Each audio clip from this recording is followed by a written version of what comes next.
Welcome to J Life with Daniel. I'm your host, Rabbi Daniel Levine. Today, we are joined by Professor Jeffrey Blutinger, who is the Director of Jewish Studies at Cal State Long Beach. Just a short bio, he received his bachelor's, his master's, his JD, and his PhD all at UCLA, my alma mater. It is always nice to welcome a fellow Bruin to the podcast. Professor Blutinger, welcome. Hi, thank you for having me. Yeah, I never went to the football games, but yeah, go Bruins. Neither did I. They were always on Saturday. So I was more of a basketball person. Poly Pickle Lane was right there in the middle of campus. So we'll hopefully get to discussing all of your research and all of your academic interests, hopefully during the latter half. But I wanted to start off with sort of what I guess this week you're famous for, which is the incident at San Jose University probably 4 or 5 days ago. If you can sort of give a little bit of the background, what were you doing there? And then hopefully we can start to tease out wider trends within the college world. Yeah. So this actually, I would have been asked a few months ago if I would come up to San Jose State to talk to a class on literature of the Holocaust about the peace process. And it was a part of a service learning project that the professor was doing and looking at the conflict between Israel and Palestine and where the conflict comes from and how to achieve peace. So it was going to be a quick trip, fly up Monday morning a week ago, speak to the class, fly home the same day. And when I was picked up at the airport is when the director of Jewish Studies told me that there was a problem. That over the weekend, the campus police had picked up chatter on the internet about my talk, that a radical group out of Oakland had, plastered my face all over the internet, whereas condemning the talk, and that was calling on massive numbers of protesters to descend on the campus. Now, the talk, I was supposed to originally talk in the library, but the campus police were concerned that the library, that room only had one door, and that if the protesters were outside, then that we would be trapped in the room. So they asked the organizers to move the talk, so we moved it to the actual classroom of the class.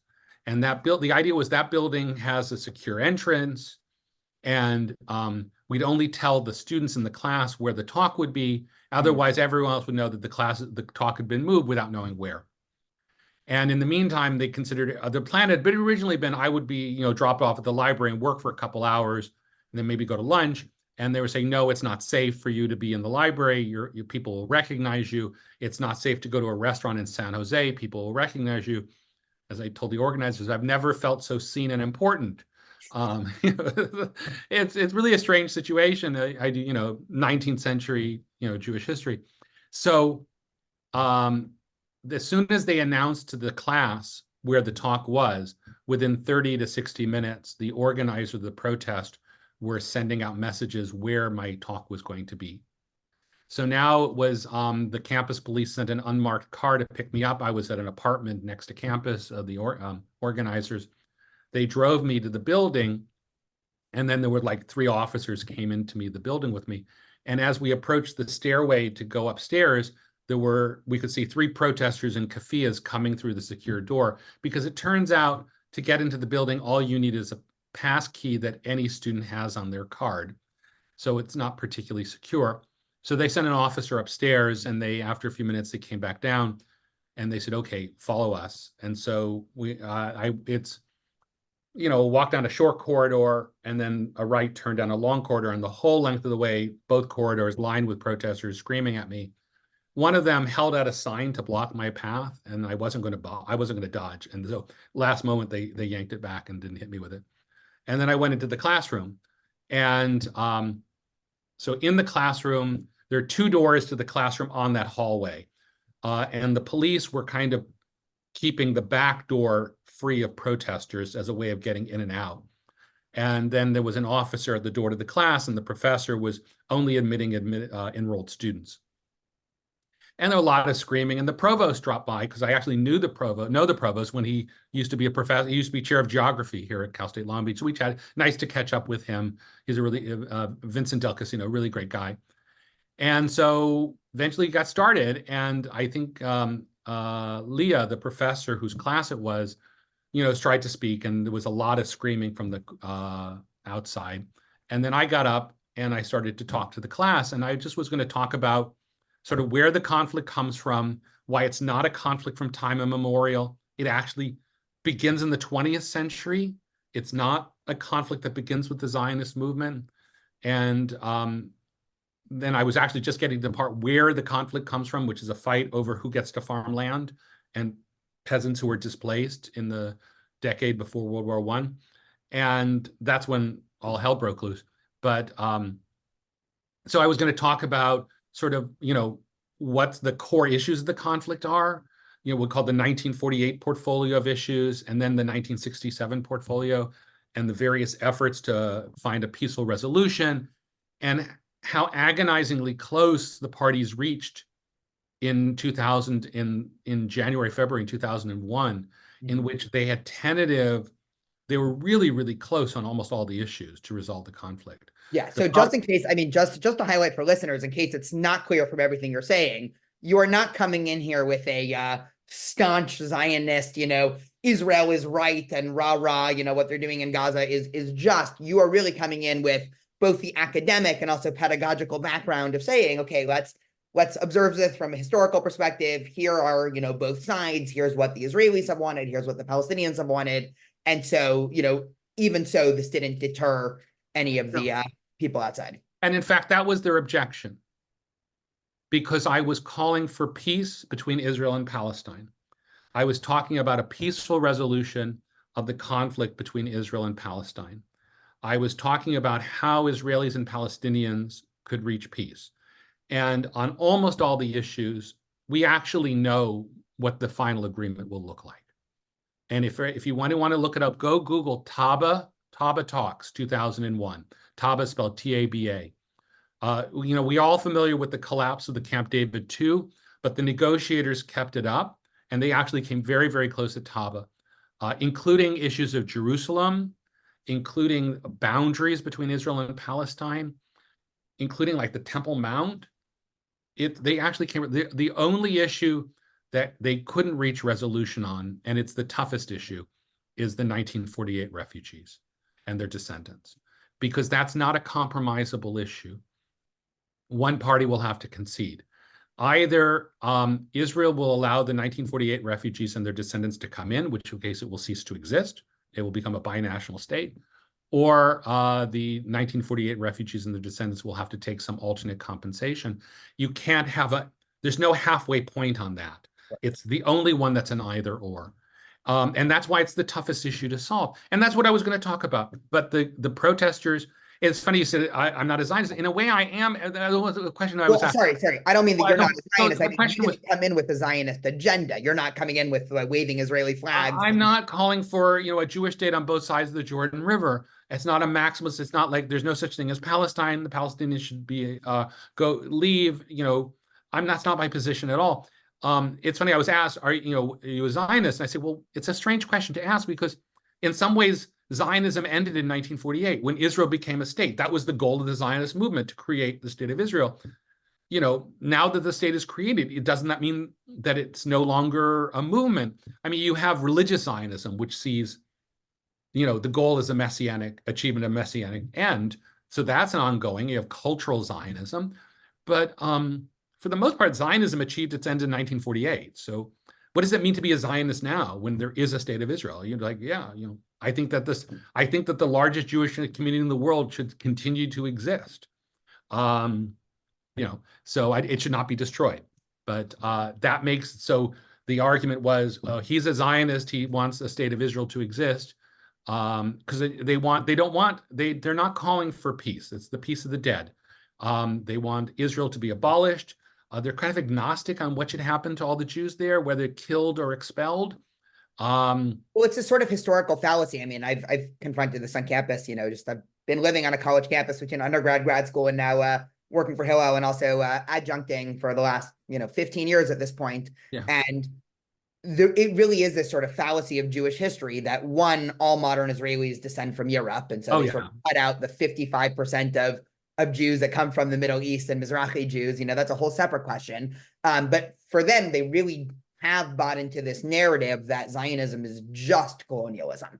And if Zionism is just colonialism, then if you punch back hard enough, as happened in Algeria, then the colonists just leave and they go back home. And so there's sort of this this gray area view in a lot of, staunch anti-Zionist heads that, if things get bad enough, Jews will sort of go back to where they came from. And for those who are just listening, I'm putting that in air quotes because, of course, where they came from have almost all kicked the Jews out, whether we're talking about Ashkenazi Jews or Mizrahi Jews. And so they haven't exactly figured that part out yet. Yeah, and I think the Algeria is really interesting because I think it is the Algerian model and I don't think it's not just activists on campus. I think that's the model for Hamas. Oh, I think sure. Hamas and Hezbollah believe that if they just massacred enough people, if they just hurt Israel enough, then somehow, that Israel would invade and they'd lose, and then they're all just going to go away. And it's like, we're going to, it worked in Algeria, so it's going to work here. And they don't understand the reality that it's not going to happen. That as you say, 57% of Israelis are of Middle Eastern origin. Most Israelis, whether either of Europe, North Africa, the Middle East, came as refugees. The whole settler colonial thing, I had a slide on that. It's complicated, but because of course there were colonies, right? You had, the Jewish Colonial Society in the 1860s, right? They had settlements. So if you have settlers and you had colonies, it's in settler colonialism, and it has aspects of it, right? The British is the colonial power. Britain is supporting Zionism for about 20 years, from the Balfour Declaration up to the White Paper. But unlike when you look at any other settler colonial state, whether the United States or Canada, Australia, they're all people that the colonial power encourages members of its own state to come and settle for economic and political reasons. And it's an arm of the state. Zionism was not an arm of a colonial power. They weren't representing. Most of the Jews who moved to Palestine and came after the formation of the state were refugees. And what does it mean to go back to the ancestral homeland? I don't want to get into the whole indigeneity issue, because the thing is, it's like everyone say, well, Palestinians are indigenous. Indigeneity is a social construct, just like nationalism. How long do you have to live in a place to be indigenous? How long do you have to be gone from a place to be no longer indigenous? So indigeneity, sorry, it's a rhetorical device. Sure. Yeah. And I'll just say on that, I mean, one of the things I always tell students, and then we can, transport ourselves back to San Jose last week, is that you can't understand Zionism without understanding colonialism. But if you only understand colonialism, there's no chance you're going to be able to understand Zionism, where exactly what you said, both Hamas, I believe in the PLO, so the original Yasser Arafat or Mahmoud Abbas is sort of antecessor afterwards, a great book to just understanding, I think, how a lot of anti-Israel activists view this conflict. There's a book called The Savage War of Peace that's about the Algerian Revolution against the French there. And it sort of, again, describes this classic playbook of anti-colonialism of you make things really, really, really bad, and then things get worse even for you because the French, push down even harder. And then one day, out of nowhere, it's almost sort of messianic thinking, they all get up and leave, which is, of course, what happened during the French Revolution. And I really do think, and I say sadly, both sadly for Israel, but also sadly for the Palestinians, because God knows this isn't the playbook that's going to actually help them get peace. They are thinking that, there's going to be these, spike in violence and these spirals, and it's going to get worse. And then you're going to reach some unknown threshold. And then it's going to, okay, all the Zionists are going to pick up one day and leave, which, of course, for those who have a good understanding of Zionism and Jewish history and just Jewish sociology, that of course is not going to happen. And so they're sort of digging in just, the complete wrong direction here. So we have that. We have a book recommendation for listeners. So let's go back. So if you've never seen the movie The Battle for Algiers, brilliant film about laying out how that whole process worked. As far as I know, the only film simultaneously used by the US government and terrorist groups as a training film. So the US government uses a training film on how not to respond to an insurgency, and terrorist groups use it because it shows how to create a terrorist cell and carry out terrorist actions. Really, really powerful film. Sorry. That is fascinating.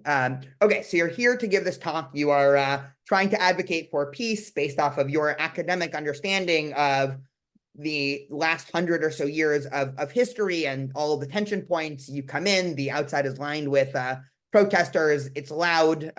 What happens then? Okay, so as long as the door to the classroom was closed, I could be heard. I have a very loud voice. I have been told I do not have an interior voice. But once the door, every time the door opened, the noise became so loud that students couldn't focus. And protesters kept trying to come into the room. There was a tall woman who's either is a professor or works for another professor who was protesting me. And that I didn't know until later who was in the hall, but the people in the hall included professors and one administrator, an associate dean, who were trying to deny me academic freedom. It's a very, anyhow, so they kept trying to come in. And then 4 students got up and left. And they had been on the left side of my speaking, and they always kind of looked, when you're teaching a class, you can kind of see how students looked at you, and they looked angry at me, which I didn't know why, because I'd never met them before. Anyhow, they all got up and left. And then about 2-3 minutes later, a police officer came up to me and said, "We're evacuating you from the classroom." And at the time, I didn't know why. And so I had to disconnect my computer and get in my bag, and I come out the door, and there are 4 officers, one on each side of me, one in front, one behind, and one on the left, one on the right.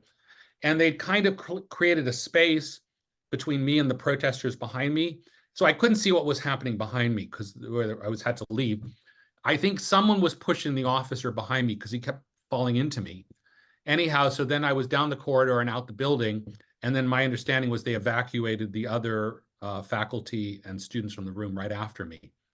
And then I was driven in an unmarked car back to police headquarters in the campus. And then at that point, I heard that they had been going to bring in the San Jose police to clear the whole corridor. And but do we know what happened that sort of prompted the emergency evacuation? So I believe as far as I can tell, the course of events were, and I only know this from news reports, there was a Jewish professor coming to my talk who walked the same gauntlet of protesters. He's well known to the protesters, and they were screaming at him, and he took out his camera to film them, and one of the protesters tried to block his cell phone. And and then what happened next is, I've watched the video and it's all very blurry to me, though the LA Times simply said, Professor Blutinger said he had no comment on the video, but I don't know what happened in the video. To me, it's very unclear. Anyhow, they heard screaming that he hit the student and that he twisted the student's arm. Anyhow, at that point, there was a lot of uproar in the hall. The police wanted to clear the hall, and they didn't have the forces to do so. The protesters weren't going to leave. And at that point, they had called in the San Jose, and what the president of the university, who called me 5 days later, I got a call from our president on our campus the next day. San Jose State, where I was evicted from their campus, called me 5 days later. Just put that out there. She said that they were concerned that bringing in the San Jose police, if they had to clear the corridor, would create a calamity, she called it, in the corridor. And so in order to get the protesters out of the building, the idea was to remove me and the students. And then if I and the students were no longer in the building, the protesters would no longer have a reason to remain. And so in fact, then left the building. But they did so at the cost of my academic freedom and the academic freedom of the students. So that is my understanding, but I don't, from what the president of that university told me and what I've read in the press. So since then I was driven off campus and to the airport. The situation there has been quite bad and the faculty there have it much, much worse. I don't want to talk about the health issues that the professor's class I was speaking in had, but they're quite severe. And she's not in a good physical state right now. And her both in terms of she had a heart attack. Oh, wow. Okay. I did not realize that. On Saturday, yeah. Wow. Okay. Yeah. That is crazy. So just zooming out, what do we make of this? Because I know, listeners are well aware that I'm at UCI, I teach at UCI, I'm part of Hill at UCI. I won't give any names, but I know also a whole series of academic talks have gotten disrupted at UC Irvine to the point where now the school is actually not even really trying to host all of these nuanced academic discussions about Israel and what's been happening in the war in Gaza. From my perspective, it's obviously a shame because, you know, I sort of still have with me this sort of idealistic view of academia and the university. I mean, on a personal level, the university was a time of great intellectual and ideological exploration for me. And I specifically in undergrad relished the opportunities to go to both classes and also academic talks of people that I disagreed with on a whole host of religious and political views. And honestly, those were some of my most cherished memories of getting coffee with professors that I disagreed with, and just, you know, the amount of learning and back and forth. Yeah. That is obviously not the case now, but I still hold a little bit of that idealism. And I would think if you were to tell somebody in the abstract that there's going to be this, you know, obviously this current iteration of the Israeli-Palestinian conflict, the people and the institution that is the most important in trying to handle this in terms of educating the next generation and being able to have these sort of nuanced conversations where let's try to understand both sides, that should be the university. Whereas it seems like the university has become, and I'm curious if you agree or disagree with this characterization, actually the most toxic place to be in our society trying to talk about Israel. What do you think happened? Is this sort of, you know, without trying, you know, without me sounding like, you know, I'm an old 80-year-old, you know, right winger that's talking about the kids. Get off my lawn. Yeah.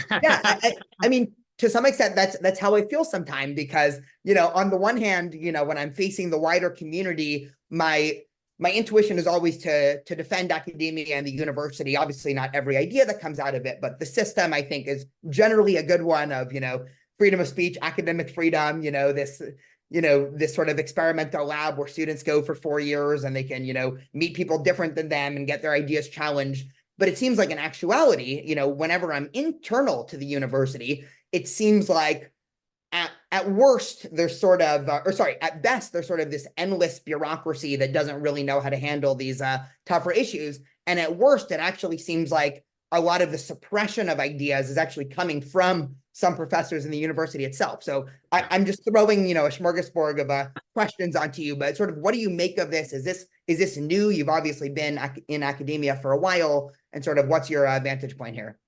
Okay, so yes, it's new. I would say, first I want to say that it's not a majority. What we're seeing, the problem is not coming from a majority of faculty. I would say, you know, if you look at the political demographics of faculty, most faculty are liberal, right? And I mean that liberal, like liberal, they support higher education, they support academic freedom, they want peace between Israel and Palestine. They're classic, just liberals. And they don't have they're not the ones suppressing speech. What they're doing is, what we're seeing is a radical group. It's relatively small on campus, but it's very vocal. And this is a radical group, and it's radical on a whole bunch of issues, not just Israel-Palestine. But they want to shut down any discussion that isn't anti-Israel, that isn't pro-Hamas, and they are, and we're seeing this particularly since October 7th, since the massacres. So you see what happened at Berkeley yesterday when an Israeli speaker was supposed to speak in a building. The building was surrounded. They broke windows. They tried to force their way in past the police. The police canceled the Israelis' talk. And this is, of course, you know, the irony of Berkeley is that was the center of the free speech movement, of, you know, allowing speech that you specifically disagree with. And so the flop in 50 years is fascinating. Sorry to cut you off there. No, but the point is, it's free speech for me, but not for thee. And that is, I have the right, you know, so if you're anti-Israel, it's fine. You can talk anywhere on campus and there won't be a problem. There won't be counter-protesters. We have the current apartheid wall, right? If I look to my left, I can see the apartheid wall out the window this week. There have been probably a dozen anti-Israel speakers on our campus since the massacre. There have been multiple rallies. One student group made the New York Times because the day after the massacre, they posted an image of a flyer calling for an anti-Israel rally showing a paraglider. Yeah, which we was had used that for the too map. in departments at UC Irvine as well. And it was posted just outside my building. That was, and no, there was no one interrupted their talk. No one stopped them from speaking. We've had the first pro-Israel or talk we had was last Wednesday, and I needed police protection. Right. I got originally the university police said, well, you can pay us 120. We'll station a security officer if you pay us $120 in overtime. And then the university president called me that night and said, don't worry, there'll be an officer there. You don't have to pay for it.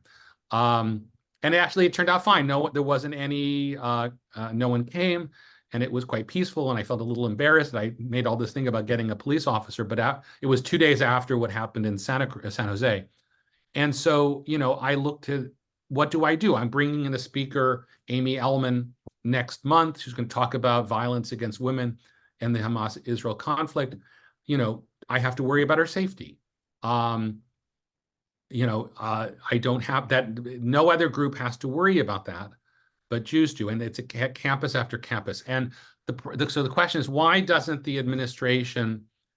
campus administration more broadly across the US protect the academic and free speech rights of Jews? And it's because they're confused and they don't know how to deal with it. I heard a professor say, last fall, if you had masked protesters with tiki torches going through campus chanting, "Jews will not replace us," administration knows exactly what that is. That's anti-Semitism. That's racism. That's wrong. They're out. They'll stop. They can't stop them protest. Well, they can stop the torches burning, but they know what to do. If the same people were chanting, "Zionists will not replace us," now the administration gets very confused. They don't know what that is. They don't know what to do with it. And in many ways, university administrations more broadly, not specifically for our campus, but more broadly, have hobbled themselves. Because, I'm a big believer in DEI, diversity, equity, and inclusion. And DEI will give you the tools to should give you the tools to deal with anti-Semitism and attempts to suppress speech. But too often, DEI just becomes equity. And we have to support disempowered groups only. And Jews are not disempowered, and therefore they don't get protected. So we lose the diversity, we lose the inclusion. And the result is that administrations have hobbled themselves. They don't know how to deal with it. And so the idea is, well, we don't want to harm the students. And so we'll let them if we have to balance the rights of Jews to speak and the rights of students to not be arrested for violating other students' rights, well, we're going to come down on not arresting students. Yeah. And if Jews lose their freedom of speech, well, it's just a small thing. And this might be a very pessimistic what I'm about to say. So again, feel free to push back, if you disagree. It seems like one of the interesting things we're seeing with universities, I mean, obviously university prices are going up, right? I'm not talking about the Cal States, just in general in the country, especially. And even at the Cal States, yeah. Also public schools, right? Tuition is going up. Universities are hiring more administrators and more bureaucrats that are not sort of academically trained. That also coincides with what I almost call the commercialization of universities, to the extent where a lot of the students are almost becoming the product. Oh, and yeah. Just like if I go to a restaurant and I don't like the food, it doesn't make a difference if the chef comes out and says, no, actually, this is a great steak. If I'm the customer, the sort of, caveat, well, the customer's always right. Universities have almost seemed to shift, at least in my analysis, from viewing education as the final product to students as the final product. And so as long as we keep the students happy, and as long as enrollment in courses is up, and as long as we don't make national news for bad things, okay, all is well. Let's try not to, worry about, protecting everybody's free speech rights, or the fact that, again, there's a lot of different ways to frame this. But I think it's definitely connected to a lot of the wider, more systemic problems with the university. And I think also, I obviously have a very vested interest in this. You also obviously have a vested interest in bringing back, I think, the humanities writ large back to a state of prestige. I mean, it's sad when I talk to people that are not at the university about the university and just, I mean, obviously Republicans and conservatives, you have about 50% of the country, before we even start the conversation, that thinks, Yeah. humanities in the university is just a bunch of, liberal gobbledygook, whatever. Let's put that aside. But even among, Democrats and liberals, it's shifting. And, when I talk to people, they say, well, I would never want my kid to go to a university and not study computer science or pre-med. If they do that, fine.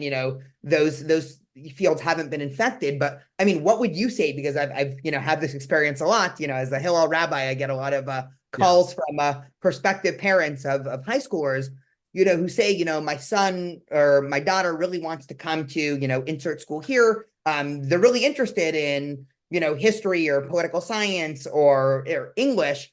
I'm afraid to let them because I don't know if they're gonna, end up coming out some, brainwashed, blah blah blah. What would you sort of say to that, or the bigger question? What needs to be fixed so that I no longer get those phone calls? Oh God, well, that's a huge problem. There's so many different elements of it.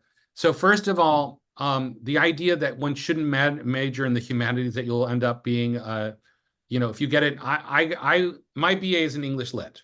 I got an English Lit degree in 1984. And I remember being told back in the early 80s, what can you do with an English Lit degree? Say, do you want fries with that? Right? Now about 20 years later, they say, oh, you will be a barista. That's, you can only go get a job at Starbucks. Yeah, I got a job at a major law firm with my English law degree as a lawyer, making a lot of money before I decided to go back into academia. But you can make a lot, the fact is that too often, and this is a really, this is not new. This goes back half a century or longer. People have a tendency to think of universities as vocational schools, right? What's the most popular major? Business. It's all magical thinking, right? If I get a degree in business, then a business will hire me. That's not the way it works. Business degree trains you how to open your own business, how to be an entrepreneur, not how to get hired by a business. It doesn't, you can, if you end up not being able to, how do you get the job that hasn't been invented yet? Think about right now, everyone's focusing on AI, right? 5 years ago, how many people were focusing on AI? I mean, it did exist in a form. What would you have studied 5 years ago in order to get that job now? It didn't exist then. Now it does. If you need training in how to think outside the box, to be able to adapt and take advantage of opportunities that don't exist yet. You won't get that if you go for a STEM degree, right? If you're focusing on one area of STEM, and that might be a growing area, whatever, but it won't train you to think outside the box. That's what the liberal arts do. And I always tell people, it doesn't matter what you major in the liberal arts. It doesn't matter where you're history, poli-sci, English, religious studies. It's all the same because that I totally agree with. In terms of profession, I've also, very much a defender of majoring. I switched, just for the record, from applied mathematics to Jewish studies in undergrad. So I'm very much on this team. What would you say to then the follow-up question of, well, at least maybe in the 80s when you were studying, humanities or English literature, you were in a robust, a variety and array of ideologies. Now, if my, future daughter is going to study English, she's going to come out some type of Marxist, person who, won't come on family trips to Israel. No, that it won't happen because she studied at the university. And, Jeffrey Kopstein spoke about this last night. If we're a liberal brainwashing machine, we're not doing a good job of it. There's no evidence that professors succeed in radicalizing their students. Whatever they're getting from whether from the internet or from social media or from at home. They're not getting it from the university. We're not. And the fact is that most professors aren't radical. Most professors are just standard liberals.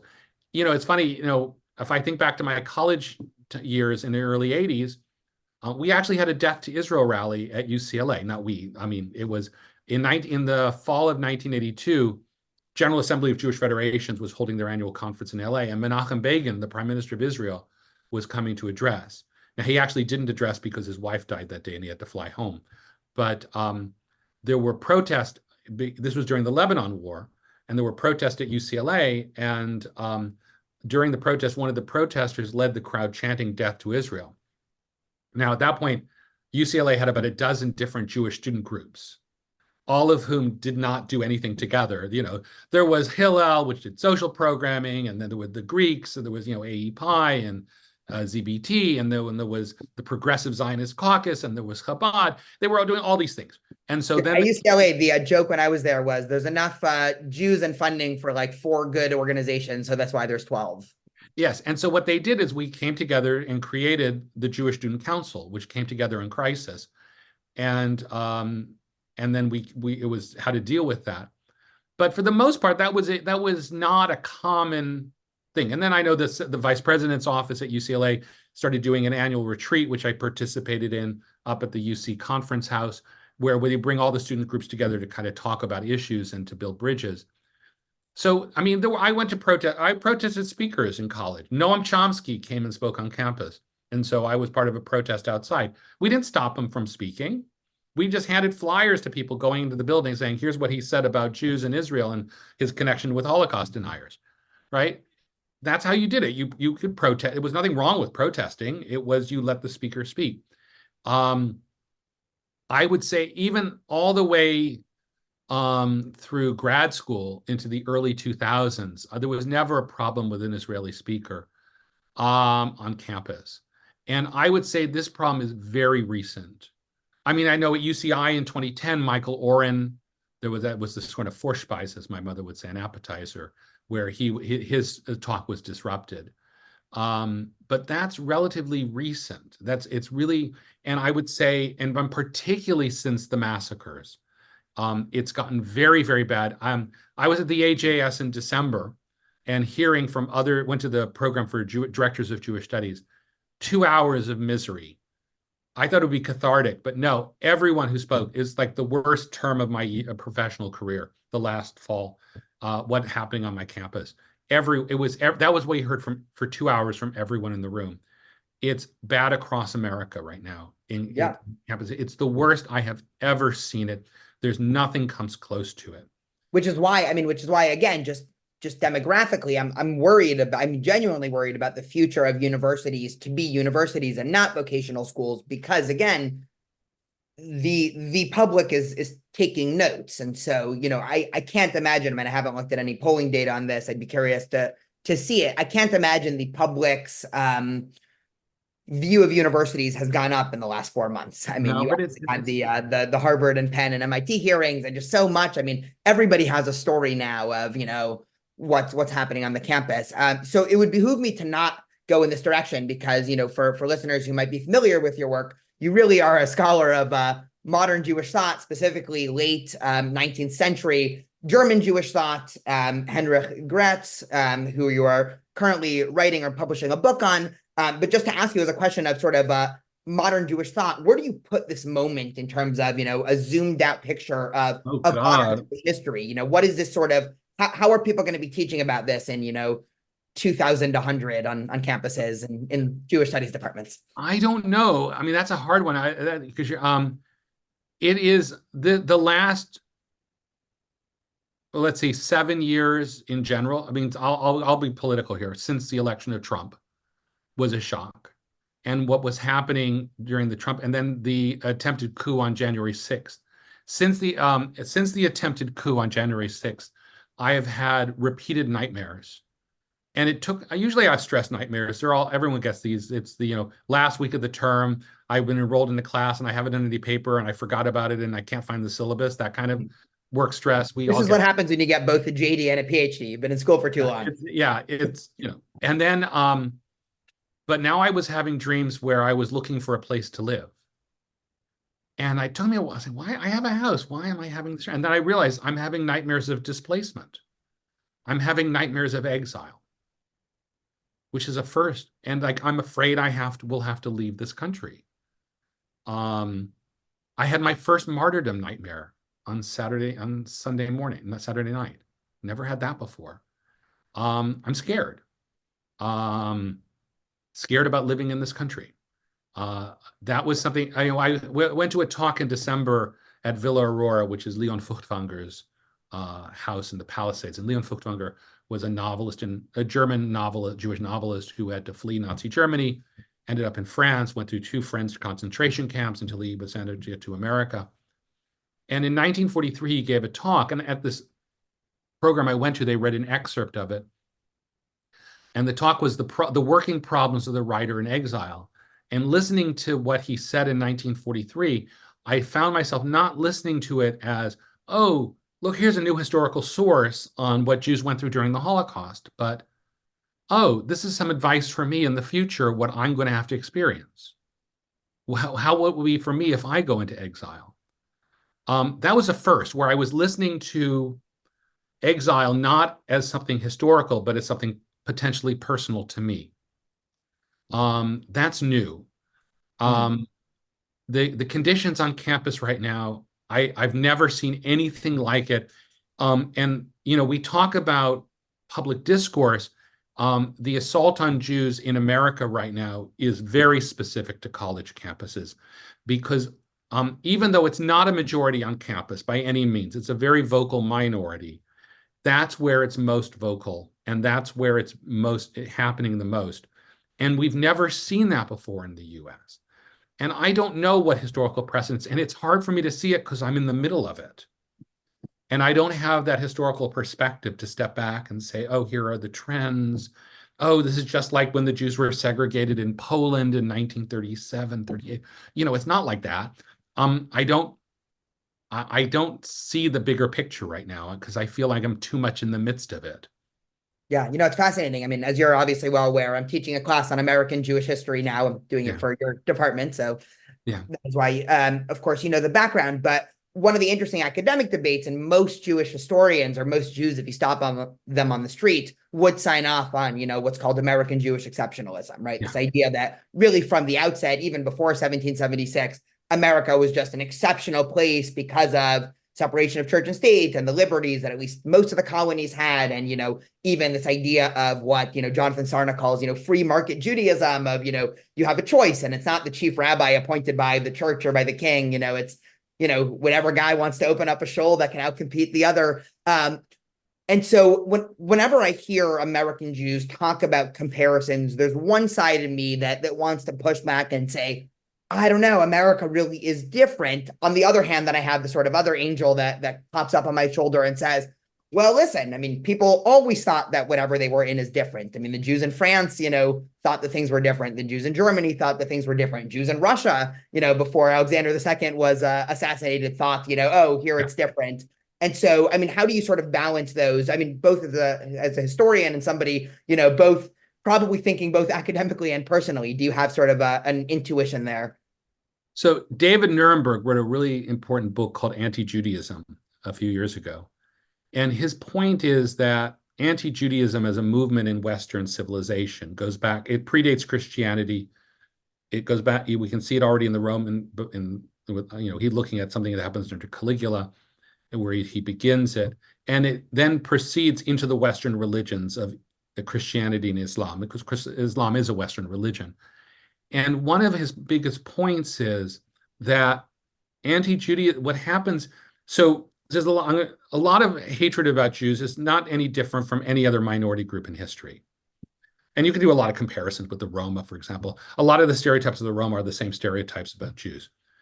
But what makes anti-Jewish hatred different is in the Western tradition, Jews were used as an ideological other. So if you were battling an opponent over theology or political theory or anything, you would accuse your opponent of being Jewish or Judaizing or advocating a Jewish position. And they really weren't, had nothing to do with real Jews or real Jewish thought. And the result is that there's a very long history in the West of doing that. And I think when Jews came to America, they said, they didn't say here we can be white, because whiteness is specific to America and they came from places outside America. But in America, allowed Jews to be white. They came from places where they were other, and they were still othered here too, but not in the same degree. But what we're seeing is those traditions carry over into the present, into the US.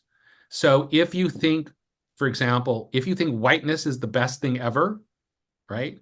Then you think not only are the Jews not white, but they are the chief enemy of whiteness in America. If you think America is a white supremacist state with racism built into its bones, then not only do you think that Jews are white, but they are the epitome of whiteness. If you think that there is a conspiracy of hostile elites to either, on the right, globalize the world under their control, then you think that Jews are a part of that. And you got QAnon saying that, and you got all the stuff on George Soros. And if on the other on the far left, you think that it's all a hostile elite of big businesses and media and corporations, then it's all on behalf of Jews. If you think that we have to protect the nation against internationalism and globalism, then Jews are the rootless cosmopolitan trying to break down our nation. If you think that nationalism is a good thing, or do you think that nationalism is terrible and we should move away from parochialism, then Jews are the most nationalist reactionary group out there. And so all these, this approach that we think of in terms of Europe in the medieval period, the early modern period, the 19th and 20th century, where people are fighting among themselves and they're using Jews as their cudgel, that's all happening here now too.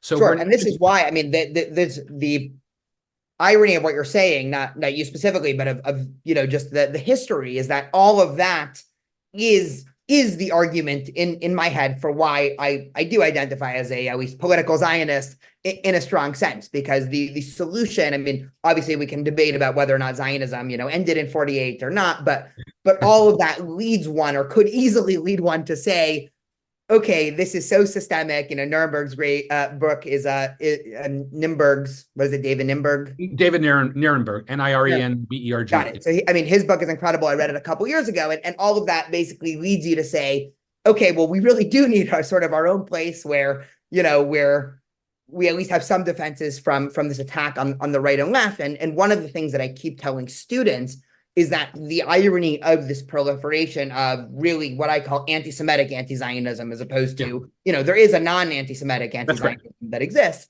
but at least the anti-Semitic anti-Zionism itself is the reason for Zionism in the first place. So it's almost dialectical in some strange sense, where if one could imagine, the counterfactual world of post-October 7th America, where everybody came around and was supporting the Jewish community, and DEI centers and campus groups and even Students for Justice in Palestine were all coming and saying, this was terrible. Oh my goodness, the beheadings and the rapes and all of that.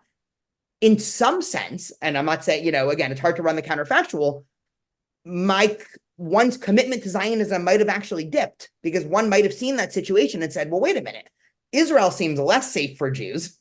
And America, right, look how supportive everyone's being, right? The diaspora seems not so bad at all. But of course, that's not how it ended up. And so I think, actually, ironically, commitments to Zionism have actually spiked for I think good reason here. Yeah. And I would just say, in case any of you are thinking of making Aliyah, I looked it up. Okay, this is where it's come to. You don't go through the Israeli embassy or the Israeli consulate. It's actually really old school. You have to go to the Jewish Agency website. So the Jewish Agency, which comes out of the First Zionist Congress, which predates the state, still handles Aliyah to Israel. That's where all the paperwork is. Wow. So FYI on that. Yeah, there we go. I mean, helpful in from an historian. Yeah. I was kind of shocked. I thought, oh, it's now a separate government. So of course the government would handle immigration. It doesn't. It's still the Jewish Agency. Got it. Well, listen, Nefesh B'Nefesh is not currently a sponsor of the podcast, but maybe I'll have to make a phone call to them. And so we've been talking for about an hour. I wanted to see if there was anything else that you wanted to say, anything else you wanted to discuss, or any just final comments you have. Well, I'm just going to say that the university, the public university, stands for academic freedom. And academic freedom, a lot of people who aren't in the university have no idea what that means. And they think it means some radical Marxist who's trying to convince their children to be trans. But what it is the ability to speak and to teach. And it's critical to the functioning of the university. And we have now reached the place where academic freedom exists for everyone but for Jews. And if that happens, then the public university will cease to exist. It strikes at the heart of the message of the public university. And this is a critical moment for public universities that they have to step up to. And I think a lot of universities don't know how to do it. They're confused. They don't understand what's happening. And their lawyers are telling them, bash the lawyers. It's they're don't say anything that will expose us to liability. And the result is that Jews are sacrificed. And this is a testing moment for the public university in America. And I don't know where it's going to come out, and I don't know what's going to happen in the next year from now. And I cannot tell you how many people I know, family members and friends and colleagues, who are in the process of getting alternate citizenship, or who tell me they're thinking of retiring because they don't want to be here anymore. They can't deal with it. So we're in a very, very difficult place right now. This is by far the worst I've ever seen. I have been in a public university on and off since 1980, and I've never, ever, ever seen anything close to what we're going through now. Well, Professor Jeffrey Blutinger, thank you so much for coming on and discussing all these You're welcome. important. My pleasure. Thank you so much.